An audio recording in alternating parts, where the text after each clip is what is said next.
जय हिंद। आज इस वीडियो में देखेंगे क्लास 10 का एनसीईआरटी मैथ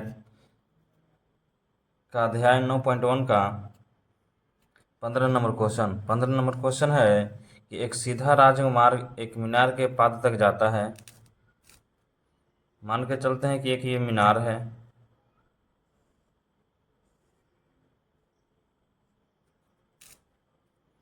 अब करें एक सीधा राजमार्ग, यहाँ से एक रास्ता है,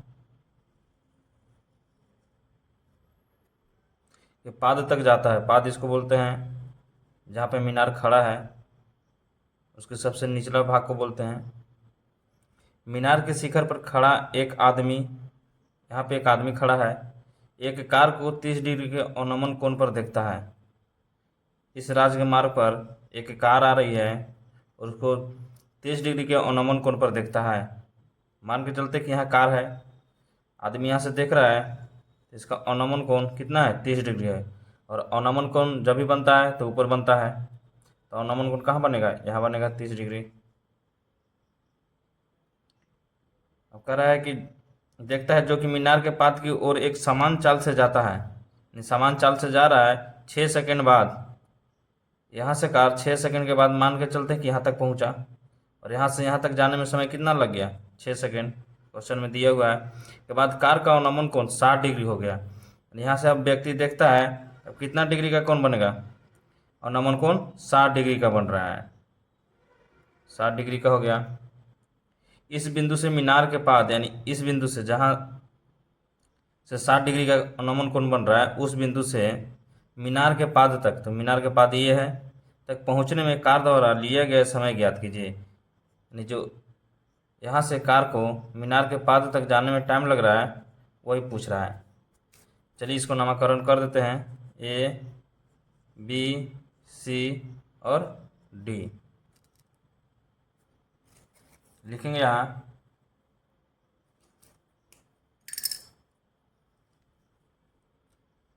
त्रिभुज ए बी सी में, ठीक है। अब यहाँ देखेंगे ये अवनमन कोण बना है ना, 30 डिग्री और 60 डिग्री। तो यहाँ कितना हो जाएगा? ये हो जाएगा 30 डिग्री। कैसे हो जाएगा? एकांतर कोण से। और ये 60 डिग्री है, तो इसका एकांतर कोण से यहाँ हो जाएगा 60 डिग्री। क्योंकि यहाँ रहेगा तो कैसे बनेगा? नहीं बनेगा ना, इसलिए एकांतर कोण से 30 डिग्री यहाँ लिख दिए, और यहाँ भी 60 डिग्री का एकांतर कोण 60 डिग्री यहाँ हो गया। अब लिखेंगे त्रिभुज ए बी सी में, ए बी सी, ये 90 डिग्री का कोण है। tan 30 डिग्री बराबर पी बटा बी। पी कितना हो गया? बी सी हो गया, बटा में बी हो जाएगा ए बी। tan 30 डिग्री का मान हो जाएगा 1/√3 बराबर में बी सी बटा ए बी। इसको मान लेते हैं समीकरण 1।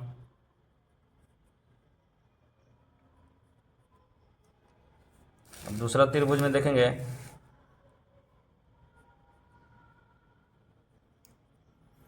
त्रिभुज डी बी सी में tan 60 डिग्री, इस बार कितना है? डी बी सी 60 डिग्री है, बराबर में पी बटा बी, यानी बी सी बटा डी बी। आधार यही है ना 60 डिग्री का। त्रिभुज डी बी सी में आधार ये हो गया, लंब ये हो गया, जो कोण दिया है उसके सामने वाली भुजा को क्या बोलते हैं? लंब बोलते हैं। tan 60 डिग्री का मान कितना हो जाएगा? √3 बटा में कुछ नहीं तो 1 बराबर में बी सी बटा डी बी। ये हो जाएगा समीकरण 2। अब देखिए समीकरण 1 में बी सी का अनुपात कितना है? 1 है, और यहाँ बी सी का अनुपात √3 है। कितना है? √3 है। तो ऐसा तो नहीं है कि बी सी का अनुपात यहाँ 1 हो जाएगा और यहाँ बी सी का अनुपात √3 हो जाएगा, ऐसा नहीं होता है ना, क्योंकि जहाँ भी बी सी रहेगा वहाँ उसका अनुपात बराबर रहेगा। तो लेकिन है यहाँ नहीं, तो बराबर तो करना पड़ेगा। लिखेंगे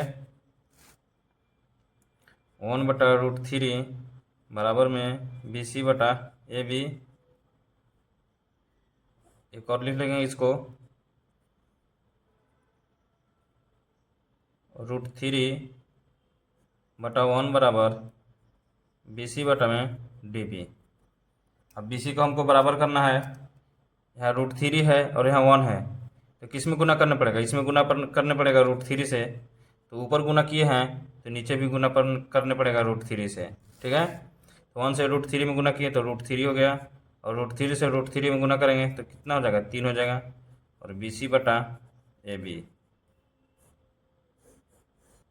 यहाँ भी हो जाएगा √3/1 बी सी बटा में डी बी। अब यहाँ देख रहे हैं बी सी का अनुपात √3 है और यहाँ भी बी सी का अनुपात √3 यानी बराबर हो गया। ए बी बराबर कितना आया है, 3 आया है, और डी बी बराबर कितना आया है, 1 आया है अनुपात। देखिए यहाँ ए से लेकर डी तक 6 सेकंड दिया है, और डी से बी तक निकालना है। अब यहाँ देखेंगे ए बी बराबर ए से लेकर बी तक का अनुपात कितना है, हमको क्वेश्चन में कितना आया है, 3 आया है। और डी से बी तक की अनुपात कितना आया है, डी से बी तक के अनुपात 1 आया है।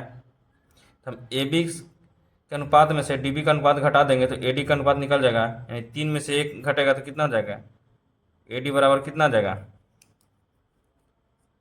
ए डी बराबर 2 आ जाएगा।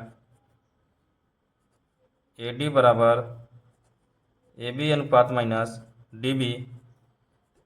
ए डी बराबर ए बी कितना है, 3 है, डी बी कितना है, 1 है। ए डी बराबर 2 आ गया, ये अनुपात आ गया। अब क्वेश्चन में दे दिया 6 सेकेंड, तो 2 बराबर 6 हो जाएगा। हमको निकालना क्या है, डी बी निकालना है।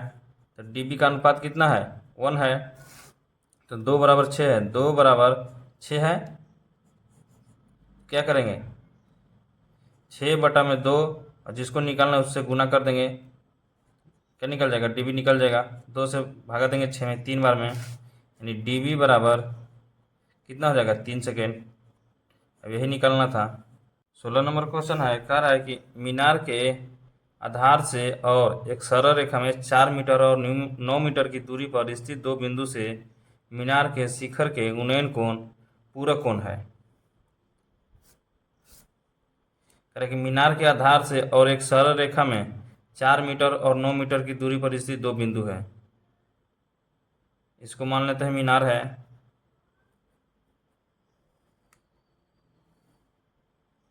ठीक है, कह रहे कि एक सरल रेखा में, यानी सीधी रेखा खींचते हैं। अब कह रहा है कि परिस्थित दो बिंदुओं से मीनार के शिखर के उन्नयन कोण, यानी यहाँ पे कोई दो बिंदु है, मान के चलते एक यहाँ है और एक यहाँ पर है। शिखर के उन्नयन कोण, मीनार का शिखर ऊपर ही हो गया ना, शिखर का उन्नयन कोण कितना है, पूरक कोण है। A B C D, correct. एक सरल रेखा में 4 मीटर और 9 मीटर की दूरी पर स्थित दो बिंदु हैं। ठीक है, एक 9 मीटर है और एक 4 मीटर है। एक 9 मीटर पर है और एक 4 मीटर पर है, दो बिंदु है। मीनार के शिखर के उन्नयन कोण पूरक कोण है। तो पूरक कोण किसको बोलते हैं, पूरक कोण उसको बोलते हैं जो जिसका दो कोणों का योग बराबर 90 डिग्री होता है। तो इसको मान लेते हैं थीटा।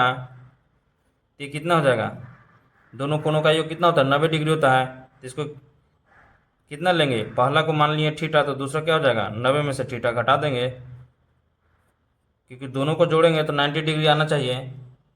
देखिए यहाँ थीटा प्लस में 90 माइनस थीटा जोड़ दिए तो कितना आना चाहिए, 90 डिग्री आना चाहिए। प्लस में थीटा माइनस में थीटा कट गया, 90 डिग्री हो गया, यानी ये जो कोण है 90 माइनस थीटा हो जाएगा।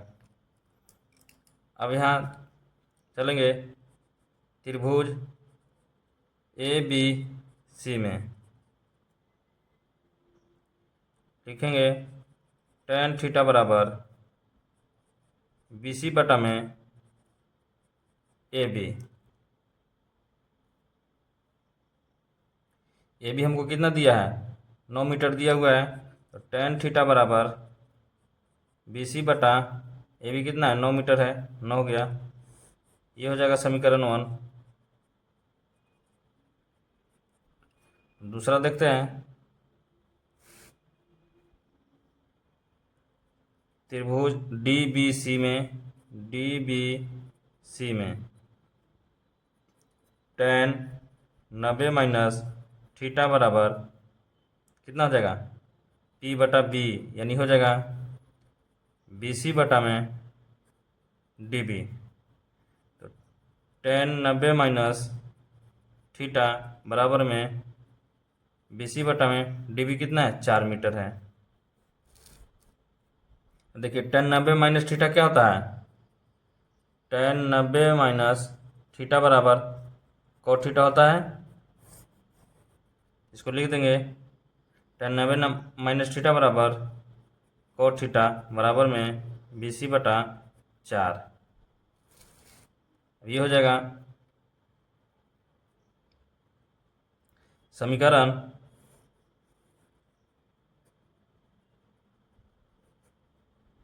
2। हमको सिद्ध करना है कि सिद्ध कीजिए कि मीनार की ऊंचाई 6 मीटर है, यानी BC बराबर 6 मीटर दिया हुआ है पहले से ना, वही दिखाना कि 6 मीटर है कि नहीं है। तो यहाँ लिखेंगे हम कि समीकरण 1 और समीकरण 2 को गुना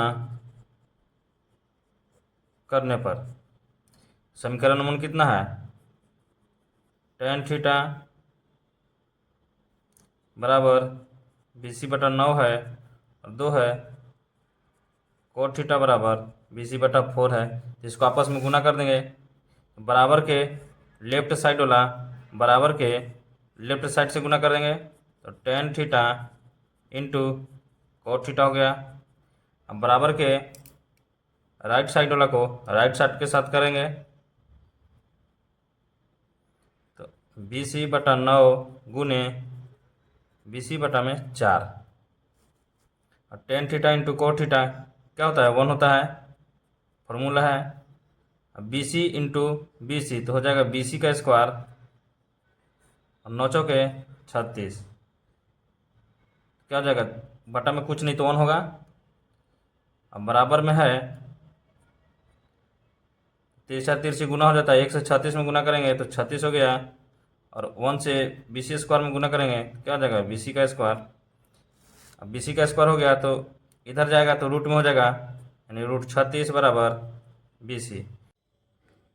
अब देखिए तो यहाँ BC बराबर कितना आ गया, 6। हमको निकालना क्या था, हमको निकालना था BC, क्योंकि कह रहा है कि सिद्ध कीजिए कि मीनार की ऊंचाई 6 मीटर है। मीनार का ऊंचाई कौन हो गया, BC हो गया 6 मीटर। हमको यही तो सिद्ध करना था कि 6 मीटर है कि नहीं। देखिए BC बराबर 6 मीटर, यानी 6 मीटर सिद्ध हो गया। लिखेंगे मीनार की ऊंचाई BC बराबर 6 मीटर है, सिद्ध हो गया ना। लिख देंगे यहाँ प्रूफ।